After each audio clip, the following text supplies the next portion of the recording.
మామూలుగా ఈ యొక్క భ్రమలు భ్రాంతులు ఇవన్నీ ఉంటాయి కదా, మనిషి చాలా కర్మచక్రంలో ఉంటాడు, కర్మలు వాటి చక్రంలో ఉంటాడు. ఆ కర్మచక్రంలో ఉన్న మనిషి ఈ యొక్క పాపకర్మలతోనో పుణ్యకర్మలతోనో ఉంటాడు. ఆ కర్మ దగ్ధం అనేది ఎలా యోగ శక్తి ద్వారా జరుగుతుంది? ఒకటే రవి, ఈ కర్మ ఎట్లా దగ్ధం అవుతుందంటే ఈ క్రియ లాంటి ప్రాణాయామాలు చేస్తుంటే కర్మ ఒక్కో చక్రంలో ఒక కర్మ ఉంటుందట. మూలాధార చక్ర దగ్గర ఉండేటువంటి ఒక చిన్న సీడీ ఉంటుంది మొత్తం అందులో. అదే కాకుండా చక్రాలో కర్మ ఉంటుంది. అవి చేస్తుంటే దగ్ధమైపోతుంది. ఇంకొకటి ఏమిటంటే భ్రమ పడకుండా ఉండడానికి ఎప్పుడు వర్క్ చేస్తుండాలి ఫిజికల్గా. సోమరులు ఉంటారు చూడు చాలా వరకు, ఆ సోమరితనమే వాళ్ళకి డిప్రెషన్ కొడుతుంది. ఇప్పుడు కుడి ముక్కు ఎడమ ముక్కు సరిగా పనిచేయాలంటే మెంటల్ అండ్ ఫిజికల్ కరెక్ట్గా ఉండాలి. కొంత పర్సంటేజ్ పనిచేస్తుంటే పిచ్చి ఎక్కదు. ఖాళీగా ఉండి ఆలోచిస్తుంటే అప్పుడు డిప్రెషన్లోంచి పిచ్చి వస్తుంది. దానికి ఫిజికల్ వర్క్ చేయాలి కొంత. ఆ తర్వాత మైండ్ కుదిరితే మెడిటేషన్, లేదనుకో ఇట్లా రెండు ముక్కులతోటి అనులోమ విలోమ క్రియ కుండల్ని ఇటువంటి ప్రాణాయామాలు రాత్రి పగలు కొన్ని కనీసం అదే చెప్తాను. ఇప్పుడు 2-3 గంటలు 4 గంటలు చేసుకోవచ్చు.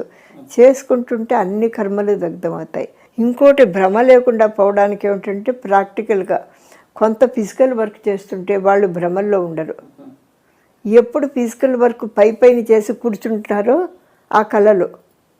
ఇదివరకు ఒక అమ్మాయి కూడా నాకు తెలుసు, 2 అమ్మాయిలు కూడా ఇట్లాగే సేమ్ ఈ అమ్మాయిలాగా, మరి రోడ్డు మీద పడలేదు కానీ ఆ పిచ్చి ఎక్కింది కొంచెం.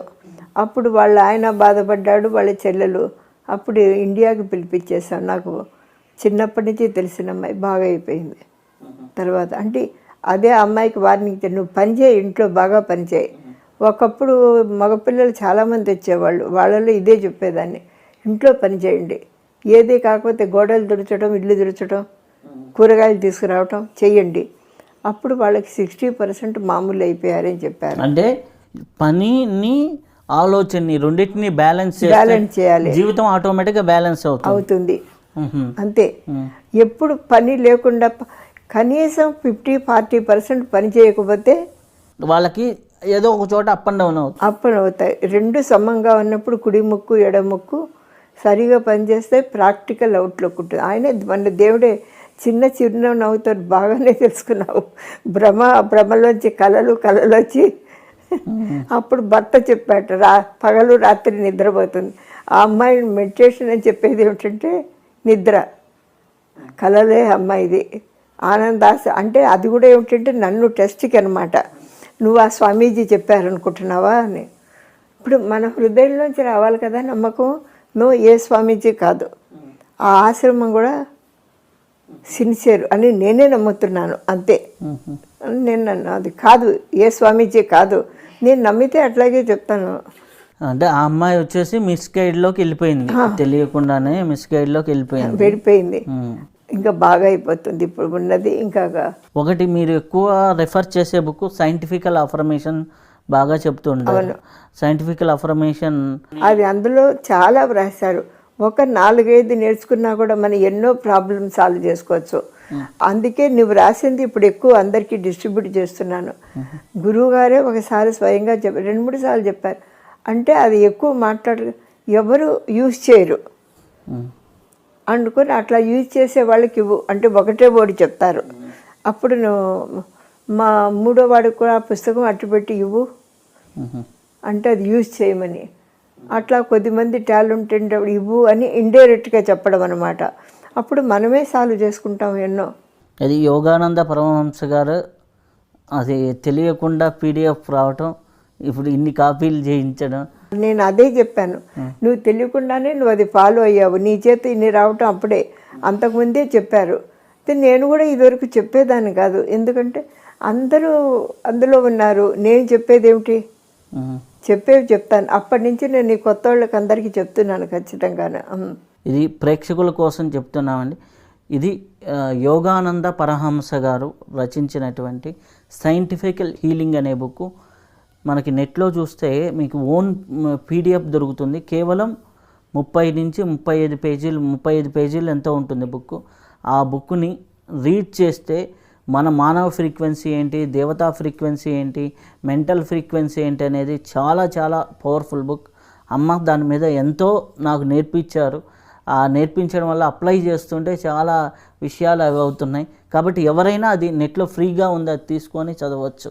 అది వందల మంది హీల్ చేశాను. అందులో ఏమిటి కొన్నే చదివాను. 2 కొత్త మెడికల్ ప్రాబ్లం. నేను ఇది ఎట్లా అని అనుకునే లోపు ఆ గురువు గారు ఇచ్చిన దాంట్లోంచి ఒక 10 వచ్చేసాయి గాలిలోంచి.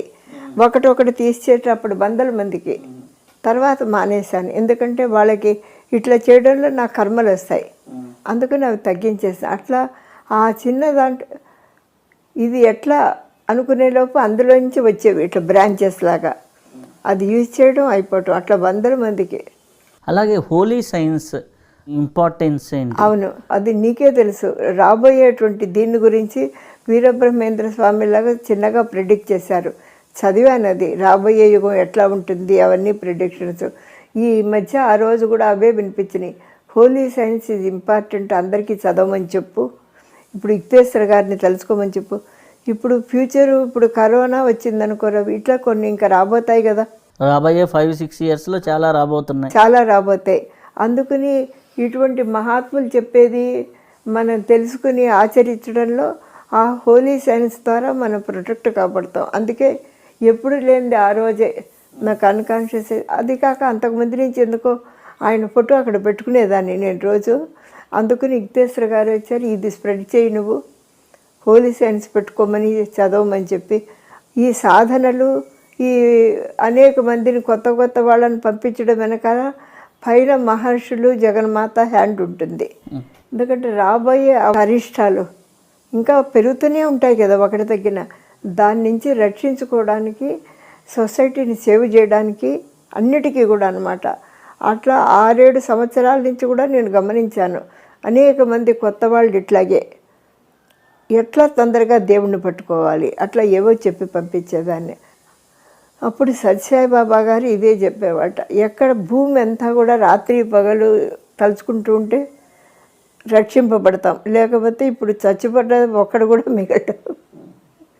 ఆధ్యాత్మికంగా వచ్చిన వాళ్ళు రక్షించబడతారు. అవును, ఆధ్యాత్మికంగా రాని వాళ్ళు ఆటోమేటిక్గా ఎలిమినేట్ అవుతూ ఉంటారు. వీళ్ళ యొక్క వైబ్రేషన్ల వల్ల ఆ భూమి అంతా ప్యూరిఫై అవుతుంది. వీళ్ళని చూసి వాళ్ళు నేర్చుకుని, వాళ్ళని చూసుకుని నేర్చుకోవడంలో ఎప్పుడు భూమిని ప్యూరిఫై చేస్తుంటామో అవాంతరాలు అంతా తగ్గుతాయి, అంతే. అయితే అమ్మా, ఇప్పుడు హోలీ సైన్స్, ఇప్పుడు ఆస్ట్రాలజీ ఇవన్నీ మనం చూసుకుంటూ వచ్చాం కదా. అయితే ఈ యొక్క భ్రమలు, భ్రాంతులు, అలాగే నెగిటివ్ ఎనర్జీస్ వీటిల్లో పడకుండా సాధకుడు ముందుకెళ్ళాలంటే ఏం చేయాలి? ఒకటి, ఎప్పుడు 2 ముక్కులు బాగా ఆడుతుండాలి. అంటే శ్వాస బ్యాలెన్స్ ఉండాలి. భ్రమ ఇమాజిన్ కరెక్ట్గా తెలుసుకోవాలంటే ఒక మెథడ్ ఉన్నది. ఇక్కడ ఆజ్ఞాచక్రం బ్రాడ్కాస్టింగ్ సెంటర్. ఇక్కడి నుంచి వైబ్రేట్ చేయడం అంటే ఎనీ సమస్య ఉందనుకో, ఇప్పుడు ఏం చేయాలనేది ఇక్కడి నుంచి స్ప్రెడ్ అవుతుంది. వైబ్రేషన్ 10-20 నిమిషాలు చేస్తే కొంచెం వేడెక్కుతుంది. అప్పుడు మన జవాబు కావాలంటే సూక్ష్మ శరీరం అనాహత చక్రంలో ఉంటుంది. రిసీవింగ్ అది ఎయిర్ ఎలిమెంట్ కదా. దీని మీద మనం దృష్టి పెడితే ఈ ఆత్మలోంచే మనకు వస్తాయి. ఫీలింగ్ ఆర్ థాట్స్ అది 100% కరెక్ట్ అనమాట.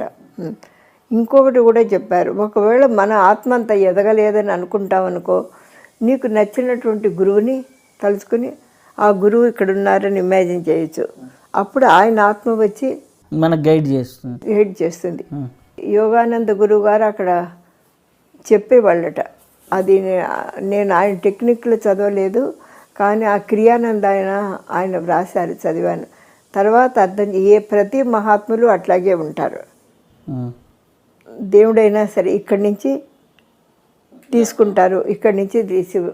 అప్పుడు అవి మనం అనుమానం వస్తుందనుకో, ఇంకొకటి 2 సార్లు వింటే ఆత్మలోంచి వచ్చింది ఎప్పుడు తప్పదు.